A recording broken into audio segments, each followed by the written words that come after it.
All right, we are back and we are doing our top 10 series here in June while I'm away on paternity leave.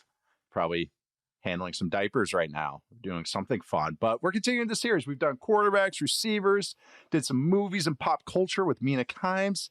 Today, we're moving to coaches. Top 10 head coaches. We're going through the rankings 10 through 1. Let's just get into it. Discuss our differences, similarities. Apparently, I got a hot list, according to producer Stone. He goes, it's going to get frisky. All right, so I'm curious to see where we're going with it. But Matt, we're going to start with you. We're going to go 10, 9, and 8. Start us off. Who are your top head coaches in the NFL for 2025? 10, 9, and 8. Number 10, I have D'Amico Ryans. Number 9, I have Jim Harbaugh. And number 8, I have Matt LaFleur. Ooh, I like this. All right, Charles, what about you? 10, 9, and 8. 10, I have Kevin O'Connell. 9, got Nick Sirianni. 8, Sean McDermott. Okay. 10, 9, and 8 for me. 10, I have Matt LaFleur. 9, I have Mike Tomlin. And 8, I have Sean McDermott. All right. Let's get into this. Okay, I will openly say D'Amico Ryans was my first cut. So I'll start with that. D'Amico did not make my list. It broke my heart. I really like D'Amico Ryans. He's got a little better on fourth down, but he did not make my list. Matt, you had D'Amico Ryans at 10. Please state the case of why he made your list. And I understand this completely. Yeah, maybe a little bit of a projection here to include him over some of the guys that you guys just have who are actually not on my list, and we'll get into all that throughout. Coaching is hard to define, what makes a good head coach, what makes a bad head coach. With D'Amico Ryans, the thing I really like about him is, number one, I think he has instantly given this Texans team an identity. They're tough to play against, especially on his defense. His side of the ball is the better side of the ball with this team. Again, instant identity, culture-changing presence. I think that's just without any of the schematic stuff. And like I said, the defense is hard to play against. They're tough. They're physical. They throw stuff at you on the back end. They do a lot on the front end to mix things up as well. So that's a big feather in his cap.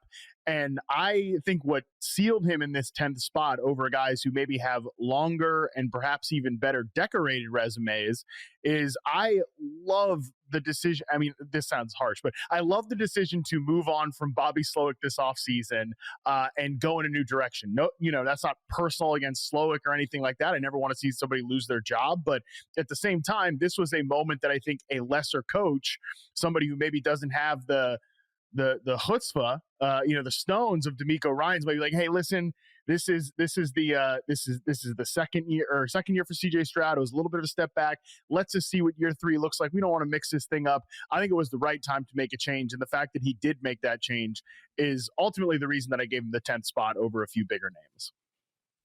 Yeah, I'm and you'll see probably in some of these rankings, I'm a sucker for identity. Do you have something that you rest your hat on, hang your hat on? Also, do your guys play hard? Are you above expectations with how hard your guys play? And that's going to be subjective, that's going to be subjective. Objective, subjective. Oh God, it's Monday. But also, what would you mention with Bobby Slowick? Coaching hires, that is huge. And every team's different. Sometimes the GM has a lot of input. Sometimes the owner has input, which I can get into some stories there down the road. But also sometimes it's just, who the head coach knows. And that's also going to play into some of my rankings as we go up the list and everything. Charles, you kept D'Amico off your top 10. He just missed it. He was my first cut, just like you. Everything that Matt said about D'Amico Ryans, or a lot of things he said, I think they applied to why I put Nick Sirianni at 9. Because when I was putting this, right, because when I was putting this together, I was like, do I think Nick Sirianni is the most savvy X and O's guy out there? Probably not. But I've covered 4 Super Bowls and I've seen his team in them twice. And I don't know. You got to give it to him, right? They win so much. He's got to the Super Bowl twice. He's won one. It just felt. I felt like I couldn't leave him off the list. He's just accomplished too much. And like we were talking about, we talked about Zach Taylor. Maybe not. We talked about how he's trying to find his identity as a play caller. in getting to a point now where it looks a bit more functional than when he first got to Cincinnati. But there's just a value, I think, to being able to manage that many star players. And like Matt said about the Texans, and Nate, said about like the idea of playing hard. I mean, the Eagles, like, man, they get up for it every single week, and it's hard to doubt that they have like any buy-in issues. So, I still wonder, like, sometimes on game day, like, dude, what do you do? But they've won so many games, 2 Super Bowls. It was just hard to get them off this list. I don't know how to grade them. I just don't. Yeah. He's earned more respect for me. Don't get me wrong, but I just do not know how to grade him. Doesn't call plays. The best thing I still think Nick Sirianni ever did was fire himself from calling plays his first year. But I also thought that was nice. That was cool to see. Most coaches would just go guns blazing down with the ship, like on the Titanic, the captain of the ship, and go like, I'm calling this. This is what we're doing. So that earned some respect. And obviously he just won the freaking Super Bowl.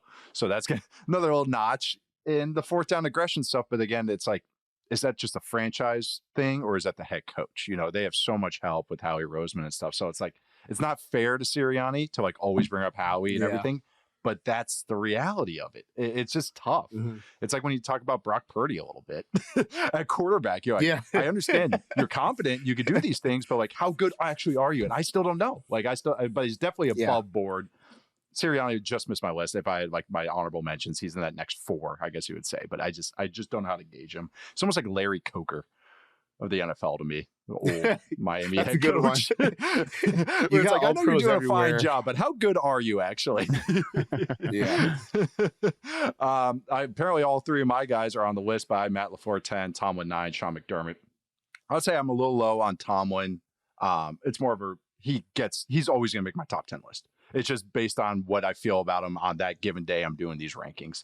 But he's always going to be on this list because I have so much respect for him. I think everybody in the league, everyone covering the league that actually like takes this seriously, respects him. But I'm just a little lower on him because it's just, that's where they're at. You make the playoffs, but also can we get a little bit of push? Can we find a quarterback? Can we do all those things? So let's jump into 7 and 6 because I think this is where we're going to have even a little bit more differences. 7 and 6, Matt, what do you have for your top 10 coaches? Number 7, I have Kevin O'Connell. And number 6, I have Sean Payton. Love those. Charles, how about you? Number 7, I have Jim Harbaugh. And 6, Dan Campbell. Sean Payton did not make my list. He could win 17 straight Super Bowls and he'll never be on my list ever. It's just it's a point of pride. It's your list, thing. Damn it. Yeah, it's my list. It's my list. And he'll never be on here. That's so great. Wow. Just so no. Yeah, you're just never gonna give that in. I like that though. I have those guys a little bit higher. So my 7 for me is Kyle Shanahan, and 6 for me is John Harbaugh. We gotta be good about the Harbaughs. This is gonna be tough. I always have to triple check myself. Is it John, Jim? I know it, but I don't know it. I always have to check. Like, okay, yeah. I'm talking about the wrong. John Harbaugh is 6 for me. Actually, the only Harbaugh that made the list. Did both Harbaughs make the list for you guys? They did. Yeah. Oh, see, Jim was also on my first cut, and that one was tough because I just, again, respect the hell out of him, but I just couldn't give him the nod. I'm a little higher on KOC than you guys are, which we'll see. But I always talk about the love of KOC so far, and I think everybody has a certain amount of respect for what he does, especially with the quarterback stuff. But Matt, you have him at 7. Charles, you also have him at 7. Matt, talk about KOC a little bit and why he's in your top 10. I had him at 10. You had him at 10? Top 10. Yeah. God, I got to mix up these lists. Oh, my bad. Sorry. My eyes are just playing tricks on me on the list. All right, you had him at 10. Matt, you had him at 7. But Matt, why'd you have him at 7? We'll talk about KOC a little bit. Yeah, I think they've built a really good program there. They win games. He's cycled a lot of quarterbacks in and out. That's obviously his specialty. He seems to take almost like a sense of pride and he's a little more upfront about the idea of, hey, I love rehabilitating, quarterbacks and things of that nature, which is great because I think look, if you can get yourself a starting level quarterback out of a 1-year deal, and not just a starting level quarterback, but as we talked about, I think when we did one of these shows, again, I'm with Charles. I don't even remember when when we've done these shows, when they're coming out at this point. Yeah, one of the offseason shows we talked about, just like from a statistical profile perspective, Sam Darnold was like a top 10 quarterback last year. We nobody thinks he's a top 10 quarterback, but that's how he performed in this offense. Kevin O'Connell has a huge hand in that. He's obviously not the only person that has a hand in that, but that's a big part of it. I also give him a lot of credit for hiring Brian Flores and making a tough decision to fire the defensive coordinator Ed Donatel after 1 year. And look, Flores being available is kind of like a unique situation because of his complications with the league and it's just to put a stupid way of saying it, his complications with the league, why he's available. But of course, I think that's a great hire, and that's been huge again for this program. So give a lot of credit to Kevin O'Connell, who I think we did this list next year. If JJ McCarthy is really good, he could easily be, a guy that moves up several spots for me. Absolutely. No, I totally agree. That's how he's a hire, and I'll gush a little bit more about him as I go on. He's really done a lot for me, even just outside of just the quarterback stuff, of course, and the offense stuff and everything. There's just other little tweaks. You mentioned the Flores stuff. I'll talk real quick about Kyle Shanahan. I have him at 7. I'm the lowest on him, apparently. And that for me is just, I know what Kyle is. He's going to have a top 5 offense. He's going to have some innovation every year, or not even say innovation, but dust off some concepts and figure some things out. He always is a step ahead of everybody. Talked about that in the scheme episode, or the things that we think will be things episode, which came out at the end of May. So about a month ago, probably when you're hearing this. But even that, they're always just a step ahead, or he's always just a step ahead. I think some of the things with Kyle is just that some of the himness keeps him from going all the way up. He can't help himself with some of his worst tendencies. Even just fourth down play calling is a little bit of this. And I'm not always the guy that's going to be like, you have to go for it on fourth down every single time. But I do appreciate guys that are aggressive and it's not pulling teeth to be able to be aggressive and play that way, because I do think that's where the league is going. Again, talked about that in the trend episode. But I do think that it's just that's why that knocks me off. I maybe had him maybe a little lower than I should, maybe put him at 5, but 7 actually felt okay, just because some of the other stuff. Always going to respect him. Just a guy that's always going to make this list for me, just because of his offensive prowess. Charles, you were lowest on Dan Campbell. Talk about that. I mean, I kind of felt like my top 6 guys I felt similar enough about them that I just kind of just threw them out there. But I mean, I think Dan Campbell is obviously one of the best coaches in the NFL. Otherwise, he wouldn't be on this list. I think this part of the list is where we got to just like floor raisers, guys who every year you feel like you're gonna have a chance for a good squad, no matter who's out there. And I think I think sometimes it's kind of funny going back to how Dan was covered when he got in and how he's covered now, because there are a lot of people making fun of it. Oh, there's this guy who's talking like an oaf and a caveman. It's crazy that football players might actually like something like that.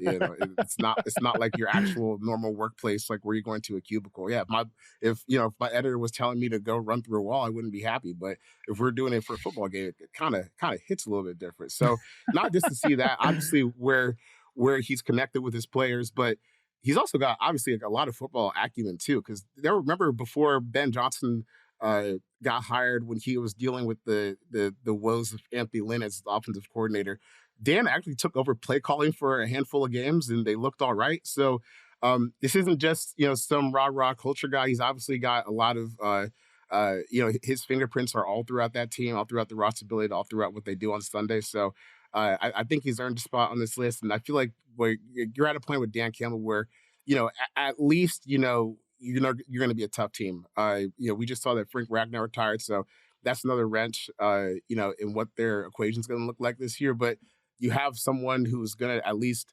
give you a chance each week, and I think that earns them a spot on this list. I almost went at 5, but I decided to go somewhere else.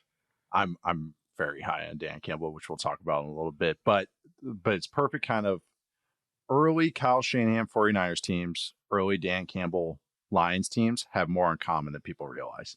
Like just what they kind of were building up as a team, as a culture. I know Kyle Shanahan gets labeled as, like the wunderkind, scheme guy, all that. But then I actually watched 2017 49ers and how bad that team was and how hard that team played. And then same thing with the Lions, his first year as a head coach, Dan Campbell. You mentioned his fingerprints are all over the offense. That's the identity of that team, just feels like Dan Campbell more than anybody else.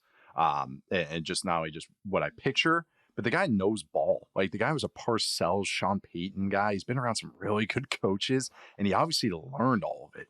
And he's really good on fourth down. He's really good at being aggressive. He has a play type or a type of, the aggression on like special teams as well, the gadget plays that they call. I'm a sucker for that. I'll talk a little bit more about Dan Campbell, but I want to throw in a little bit of praise right here because I am a fan. And I do think he has overcome the meathead kind of stigma, like blew it away, like completely blew it away. It's not even just a couple of us going like, oh, he's actually pretty smart. It's like everyone kind of is in on it now. So deservedly in this top 10. All right, we're going to take our break and then we're going to come back with our top 5 head coaches for 2025. All right, we are back getting into our top 5 head coaches for 2025. Matt, start us off. Numbers 5 and 4 on your list. Yeah, number 5 I had Kyle Shanahan, and number 4 I had John Harbaugh. I thought I was going to be lowest on Shanahan, but you one upped me there, so that's good stuff. Yeah, apparently so. I know. And Charles, what about 5 and 4 for you? I had 5 Mike Tomlin, 4 John Harbaugh. Nice. Okay, so this is the Harbaugh range, or John Harbaugh range, apparently. Okay, yeah. So I had at 5 and 4.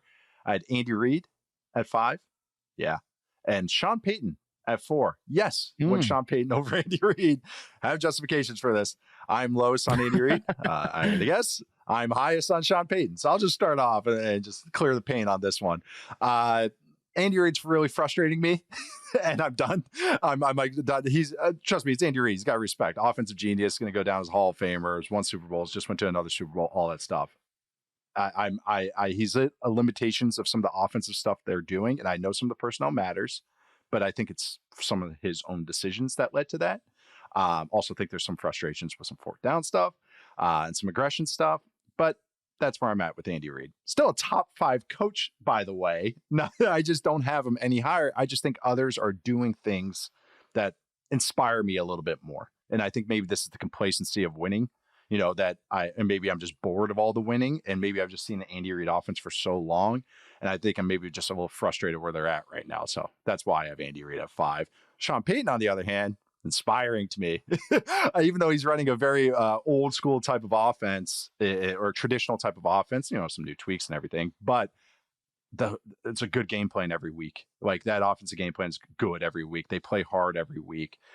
Does some aggressive stuff as well. And I just like that. I just am really like a year away from Sean Payton, or a little deep breath from Sean Payton, him coming back. I'm like, oh yeah, I really like you as a head coach. Sorry, Charles, but I really like this offense. No, I really like how these are all the reasons why he didn't make my list. It was just too detailed, too much on it, too much pain associated with it. Sucked.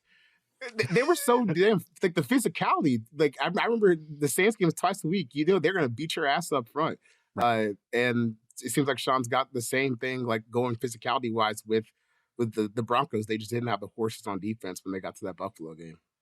Yep. Yeah, that's it. It's just like they lacked, but they always punch above their weight. The quarterback, offensive, everybody does. Just look at the skill players last year, and they were fine offense, I thought. But yeah, that's why I just a lot of love for Sean Payton from me, and I just am pretty bullish on the Broncos overall, especially because of the defense. But like you said, Charles, they just beat people up, and they're always just so sound, and I just dig that, and that's why he's very high on my list. Charles, number 5 on your list, you are highest on Mike Tomlin. That's pretty easy to talk about. Why? Yeah. Mike Tomlin, number 5. The Mike Tomlin, Harbaugh rankings here, I honestly just went nuts for like lifetime achievement awards. Yeah. A little bit. Totally get it. And I honestly, I agree with you, and I agree with some Steelers fans in terms of just being frustrated with this team, because like it's got to be hard to just sit here and, well, I know it's hard because we watch the games too. It's hard to just kind of sit here and watch them, pitter patter to 10-7 every year when you're like, God damn, like, okay, this is our floor. Like every year, our floor is going to be getting to the wild card round and getting knocked out. And that sucks after a while. To know every year when you get to January, like you don't actually have a real chance to win the Super Bowl. But let me tell you, as someone who is on the other side of that, and hasn't seen their team play in a playoff game in 8 years, it could get a lot worse. And just the fact that you're here every year with guys like Mason Rudolph. And dude, in 2019, I covered Sam Darnold versus Duck Hodges football game. Like these are some of the guys that they're getting to the playoffs with. So it's just kind of like a curse where it's going to be hard to get the quarterback when you're winning 9-10 games every single year, even though you're not good enough to get where you need to be without that guy. But to me, that also says a lot about how good Tomlin is as a coach. And honestly, I feel some of the resentment towards him. I understand why people are frustrated, but dude, he's never had a losing season. It's been almost 20 years. It's been almost 20 years. And even if you're not great, like even having a chance to win 10 games every year is something that no other NFL coach can say that they've done. So I got to put him at 5. Also, you could tell the players that play for him, like the messaging gets through, and also the headaches that he's like Advil as a head coach, just the player headaches that he just kind of keeps away, right through it, keeps from anybody knowing about till afterwards. But you can tell a lot of players he has an impact on. Just so many of his sayings stick with them. The standard is the standard, and those types of things. Like you can tell he has an impact. I've seen him at work when I was at Pitt. It's really impressive because he knows how to get through to each guy. And again, this is more anecdotal stuff than like hard fact wins and losses. But the thing is, he makes the playoffs almost every year. So there is something to that in the NFL, which is so hard to make the playoffs. And he just keeps doing it with I wouldn't say unknown quarterbacks, just question marks at quarterback every single season. Does he probably have some input in that? Yeah. But also, he gets the most out of it. So hopefully they figure out that freaking quarterback, and then they can really be coasted before their defense gets too old. But man, it's just there's so much respect for him. Like if he ever did leave Pittsburgh, it's just like Andy Reid when he left Philly. Like he just gets swooped up right away. And yeah, so I totally get that. But all of us though, you both had John Harbaugh at 4. I had him at 6. Matt, why is John Harbaugh, a top 5 coach for you? I mean, they win every year. They win every year. They're ahead of the curve on aggression. They do gadget stuff. Yeah. He trusts his quarterback. Was it several years ago? There were the clips of him. You're like, hey, Lamar, you want to go for this? And he's like, yeah, let's go for it. And somebody that watched a lot of like Ron Rivera, Cam Newton era Panthers. I don't think there was always like that level of trust in terms. I mean, Ron eventually got to it when he was going to get fired. But John Harbaugh, and he's another guy too that at one point, like there were whispers of was he on the ropes, stuff like that. And then they completely changed the identity of the offense to fit an early career Lamar Jackson. And I think right as that was kind of apparent to everybody that, hey, this identity with the Greg Roman situation is no longer serving our quarterback, makes a big move to go get Todd Monken, and that has served the franchise really well. So he's seen the franchise through multiple iterations of itself. Basically, all of them have been successful. I think, he brings a game day advantage by what he does on 4th down situational football. And again, he just has there's a full level belief that and who are the Ravens, how they play. He just checks so many boxes. If there's one thing that you can hold against him, and this is, kind of a significant thing, is that it does feel like they play tight in big moments in the playoffs. And I don't know if that it's like kind of ineffable, whether that's his fault or just like, look, somebody's got to lose these big games every year, and so far it's been Baltimore. Yeah. When you're playing the best teams in the playoffs, it can happen. A game of inches, sometimes it breaks wrong for you. See, that's the funny tax that that sports fans do, where it's like, man, you're always in the big game. Oh, you're always in the big game. I never see my team playing the big game, but if you're always in the big game and you lose, then you suck. Then you become overrated. So, but it's better to be there than to not. And you can see how close they are. Like we saw this year with Buffalo, they're right there. So I don't know. It's kind of another lifetime achievement award too. Yeah.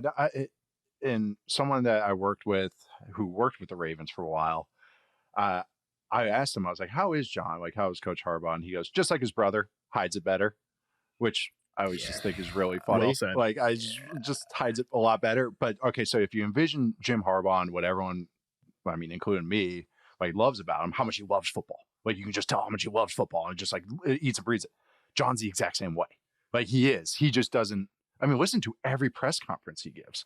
Yeah. He gives a little tidbits, and it's not like it's coach speak, but he's good at providing info and explaining things. It's like, no crap, you're a son of a coach and a lifetime coach. Like, he's really good at just providing little pieces of stuff. And I'm like, man, you just get this. Like, because you can tell he studies everybody, probably watches a lot of ball. He was a special teams coach.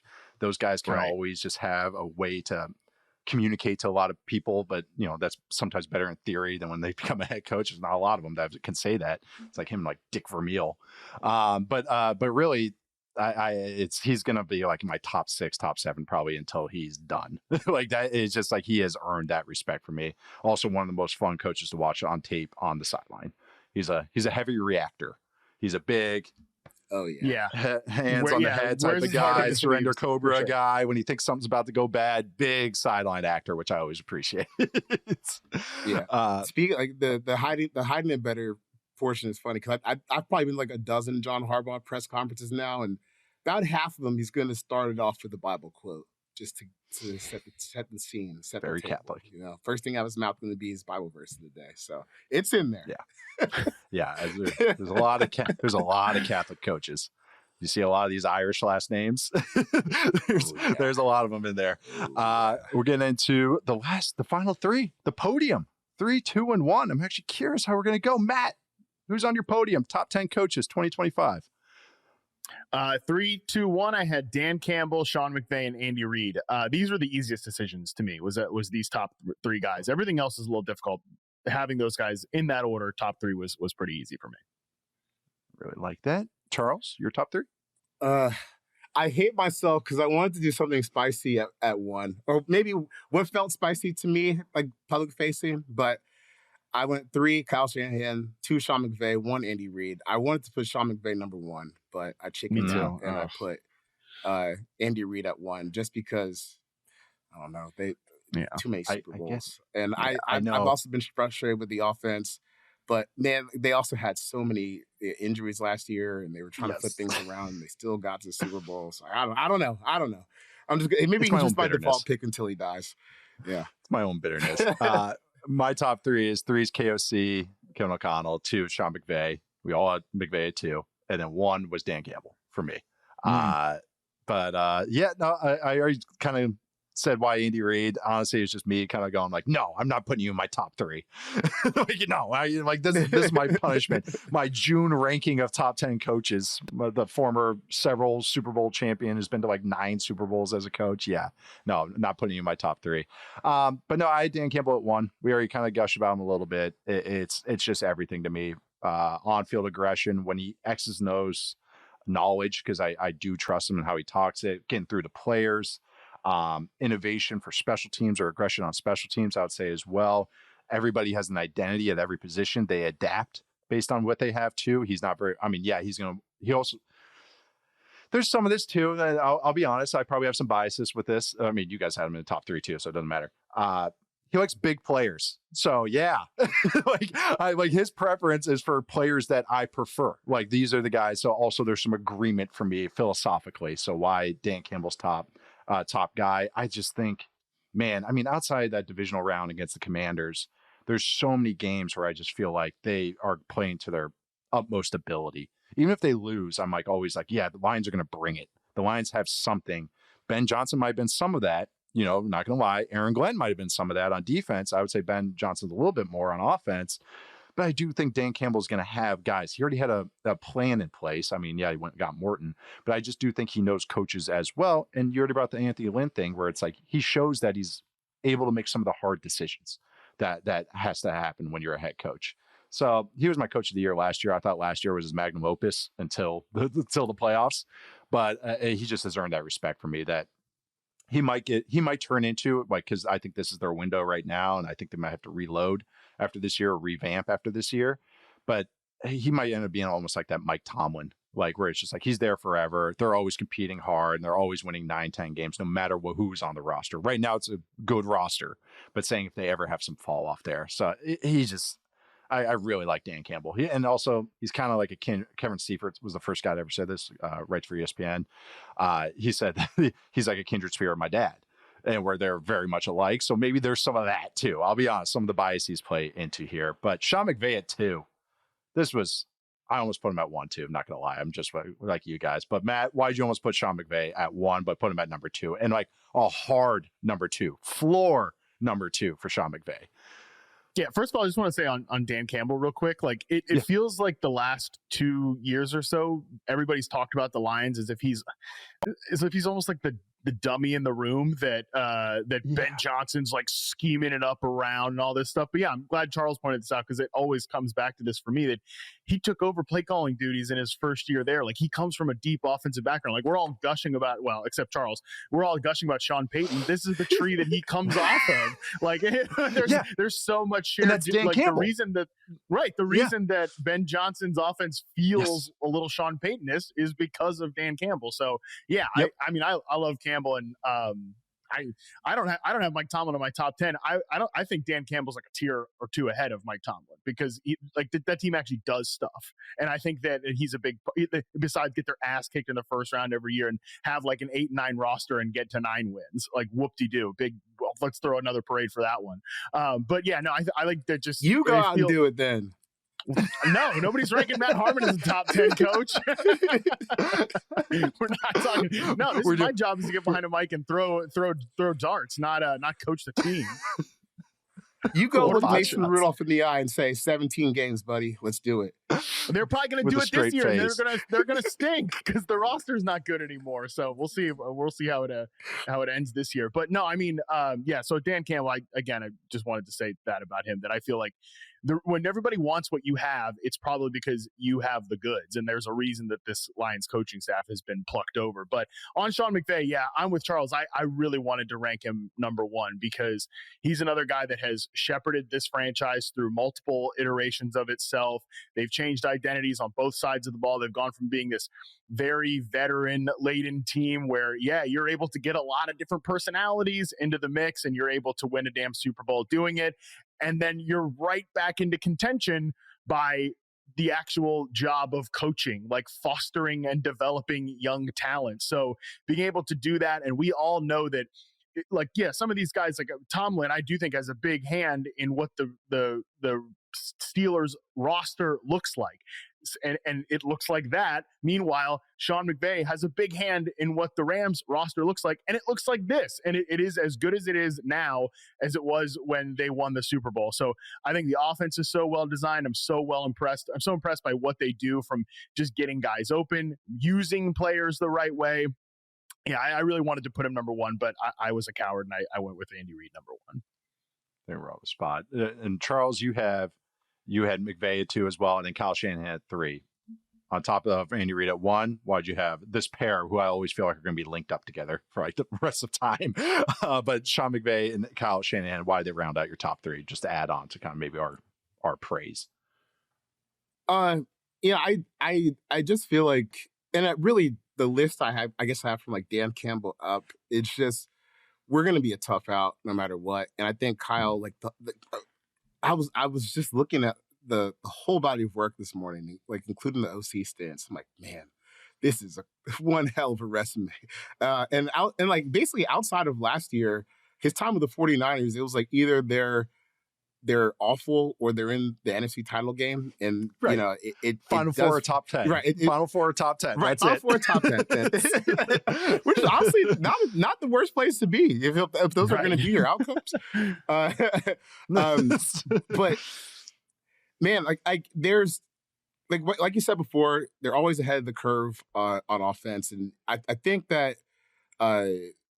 he can get it in his own way. Like he can be his own worst enemy, especially like when you look at some of the offensive line personnel moves and how complacent they've been outside of going to get Trent Williams. But it feels like they could have anyone out there and they could figure out how to drum up like at least a top 10 or top 10-ish offense. And even last year, after Christian McCaffrey came back and he didn't look the same, they still managed to have pretty good passing numbers by the end of the season. And that was with the Brandon Ayuk injury. So, you know, it might not look as dominant as it did like when they were getting to the Super Bowl with Jimmy G, or the year they got there with Brock Purdy as they try to retool and revamp the roster. But I just think it says a lot that no one no one's ever like, well, should they fire Kyle Shanahan? Only me, because I'm just like, maybe the Falcons could get him back if things, kind of turn our way for once. But he just raises the floor so much. Like him and McVay, like you said, they're going to be linked together forever. And I also just kind of like their demeanors. Like I found the whole McVay thing where he like almost retired off the dopamine crash of winning a Super Bowl so relatable. Because like, how do you get yourself going up for that again? And like he really cares, and you can see it in their teams. And I just think it's really cool. Yeah, McVay is, maybe it's because it's just like my NFL adult brain turned on right when McVay became a head coach. Like that's kind of my era. So, and it's actually really kind of Kyle Shanahan too. But even just some of the confidence they have in some hard decisions, I'm like, man, not a lot of guys can pull that off. Just look at what the Rams do with their offensive line. Like signing Jonah Jackson last year and then going like, yeah, you're a backup actually. We're going to start a rookie 6th-round center and Bo Limmer and we'll be fine. I'll coach it up. We'll be good. Like that, and he's done that several times with his offensive line. Swap the center out, and just done changes. Just sign Joe Noteboom and going like, actually, we paid you, but you're not good enough. We have better. We have some other guy, Alaric Jackson, out there. We're going to trot out there. We don't care if he was undrafted and doesn't have the pay that you had. Like that takes confidence. That it really does. It's so cool. And talk about the offensive innovations. I think we'll see a little bit more this year with some of the tight end stuff. Just so much. The assistants. How many defensive play callers McVay has gone through? Actually, Kyle Shanahan as well. But his is kind of positive and negative, while the Rams is more positive. Those head coaches are kind of flaming out. But the fact that he keeps finding new guys, and now he has and Chris Shula's there now, he's doing nice things too. Like you can tell he scouts the league, like another guy that just loves ball. 2 guys before we read off the list we didn't really touch on. Matt, you had Matt LaFleur at 8. I had him at 10. I had him 2 because he's almost like a Diet Coke of what this discussion we just talked about with Kyle Shanahan and Sean McVay. Same kind of thought. I like the offensive innovation stuff. I like that. I think it's always well designed, sometimes executed not to the fullest. It's a very young team, so I'm giving him benefit of the doubt. Seems to try and change some stuff defensively. Like he's willing to make some changes on the roster and everything. That's why he got the 10 spot for me. But anything you want to add on with Matt LaFleur? Probably 1 year too late making a change defensive coordinator, but they did eventually make that change that I think was really necessary. And interested to see how that develops into this year. Offense is really, buttoned up is not the right way to say it because there are a lot of mistakes on the offense, but I think a lot of that is player related and it's not like coaching and design related. I do like the partner, like it's ancient history almost at this point, but the partnership that he had with Aaron Rodgers was obviously really successful. And a good hey, let's meet this very particular, maybe difficult person, meet him in the middle here for what he wants to do, but also, not really just force him into things that he didn't want to do. What they've done with Jordan Love is really impressive. And this is another team that just wins a lot of games. There are some little frustrations that I have with him that ultimately pushed him into the bottom half of my top 10 as opposed to the top 5. But some of those are also kind of hard. Well, it's like Jaden Reed related because they don't play him okay, I knew it was with the receivers. I knew it. Yeah, well, but some of that is hard to pull apart. Is that a LaFleur thing or is that just a Packers thing? Because they have such not weird, but they have very strict size thresholds. This is an outside receiver and this is what they look like. And to me, that's not what I would do. But again, I don't know if that's LaFleur and I don't know if that's the franchise because then a lot of the ways they use Jaden Reed and some of these guys is really innovative and interesting and gets the best out of some mercurial and not complete pass catching talents. Yeah. I think the Malik Willis series, he's another football junkie. All these guys are I don't know. I just like that stuff too. So I'm with you. There is some Christian Watson's his guy from what I've heard through the grapevine. So that explains a lot. But also there was 2 years ago. So 2023, they played the Raiders, I want to say, on a night game. And Luke Musgrave, who I'm still fairly bullish on, just made a stupid mistake. Didn't run a route. He chip released and didn't do something right. And you could see LaFleur, when he takes him off, he's just okay. You can tell it's talking to me, talking about toddlers. All right, we're starting. I don't want to blow up. But you just know, he didn't know what to do. You could tell, and I was he's coaching all these young guys. He's ready to pull all of his hair out. The last coach I want to talk about before we round it up, is another one. He was number 8 on mine, and he was number 8 on yours, Charles, and we just never touched on him. Sean McDermott from the Bills. I just have a lot of respect for him. No matter who's on their defense, they manage to be above board. It usually falls off because of the injuries, but it's always so well coached, and he's been like that since day one. Willing to do, let the offense have some leeway, which I appreciate from defensive head coaches. He has never been like, no, you have to run the ball 50 times. Just think he's gotten better too with fourth downs. He kind of rides the wave a little bit. Like sometimes when the going's good, he always was like, yeah, I'm going for a fourth down. When it's not going good, he's like, no, I'm conservative. He's an old defensive coach. Okay, I kind of feel that too. But I want to throw out McDermott in there because I do think he's a very respectable coach. But Charles, anything to add there? Just steady. I kind of want to put him a little higher, but I felt fine at 8. Because he had his own little stint for a while where I think there were some Bills fans who got a little upset with him because it feels like you're getting close, but you can't get over the hump. But they still are. Man, there's a lot of value.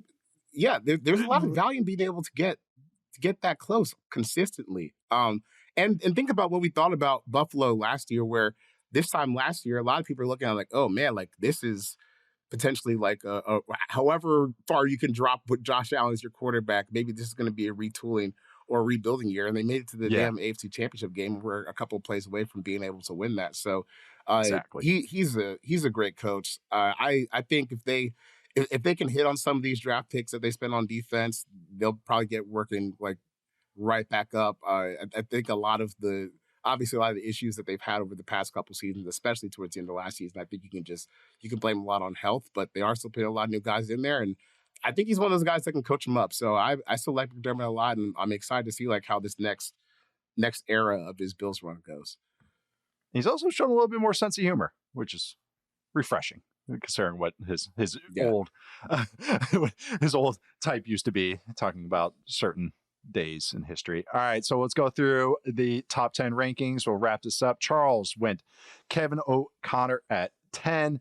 Then he went Connell at 10, not our coworker, Kevin O'Connell. Kevin O'Connell, different KOC, at 10. Nick Sirianni at 9. Sean McDermott at 8. Jim Harbaugh at 7. Dan Campbell at 6. Mike Tomlin at 5. John Harbaugh at 4. Kyle Shanahan at 3. Sean McVay at 2. Andy Reid at 1. Matt went DeMeco Ryans at 10. Jim Harbaugh at 9. Matt LaFleur at 8. Kevin O'Connell at 7. Sean Payton at 6, Kyle Shanahan at 5, John Harbaugh at 4, Dan Campbell at 3, Sean McVay at 2, Andy Reid at 1, and me, Nate Tice, went Matt LaFleur at 10, Mike Tomlin at 9, Sean McDermott at 8, Kyle Shanahan at 7. Everyone's going to be really happy about these. John Harbaugh at 6, Andy Reid at 5, Sean Payton at 4, KOC at 3, Sean McVay at 2, and Dan Campbell at 1. Whew, good job, boys. We're closing it out today. We'll be back again next week in some way, shape, or form. Probably some more listicles with Charles and Matt leading off the show. But I am Nate Tice. You can find me at Nate_Tice. That's Charles McDonald. You can find him at 4Verts. That's Matt Harmon. You can find him at Matt Harmon or Matt Harmon_BYB. Subscribe to us, follow us, rate us, watch us on YouTube, on the Yahoo Sports YouTube channel. Make sure to subscribe to that as well and like these as well. Really helps us out. Thank you to everyone behind the scenes for making us look and sound good. Thank you to everyone for listening. See you guys next week.